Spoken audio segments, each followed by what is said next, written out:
कि भरत क्षेत्र और ऐरावत क्षेत्र के अवसर्पिणी के चतुर्थ काल में कर्म भूमि आती है और उस सर्पिणी के तृतीय काल में कर्म भूमि आती है। उसी प्रकार विदेह क्षेत्र में शाश्वत कर्म भूमि है और मलेच्छखंड में कर्म भूमि है।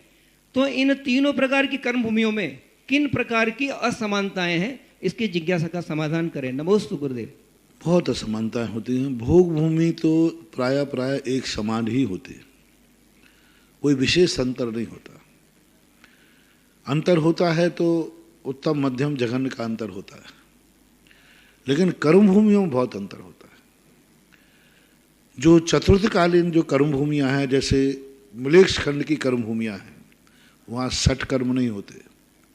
कर्म तो होता है लेकिन विधिवत नहीं होते। पुरुषार्थ से तो खाते हैं लेकिन विधिवत न्याय, न्यायालय आदि, अदालतें आदि, विधिवत आदि, दंड व्यवस्था, अनुशासन व्यवस्था कुछ नहीं होती। वो एक जंगली जानवर जैसे जंगली लोग खेते हैं ऐसा होते। वो कर्म भूमि है। कर्म विधेय क्षेत्र जो हैं, मलेच्छ क्षेत्र जो हैं, शाश्वत कर्म भूमियाँ हैं। वहाँ भोग भूमि नहीं है, लेकिन व्यवस्था कुछ भी नहीं है। सब यूँ चल रहे हैं, अपने अपने जो कानून बना लेते हैं। लेकिन जो कर्म भूमि होती हैं विधेय क्षेत्र की और भरत ऐरावत में आर्यखंड की, इनमें भी दोनों में अंतर होता है। आर्यखंड की जो कर्म भूमि है भरत और ऐरावत की, इनमें 6 कालों का परिवर्तन चलता है।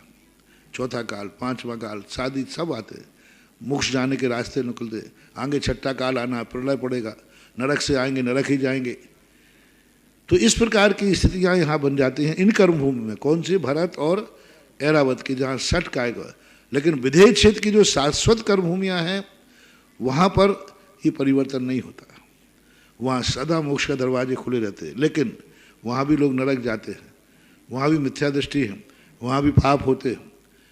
दूसरा कारण, जो शाश्वत कर्म भूमि विधेय क्षेत्र है, वहाँ गृहीत मिथ्यात्व नहीं होता, शरणायतन नहीं होते, 363 मत नहीं होते, मिथ्या दृष्टि होते हैं।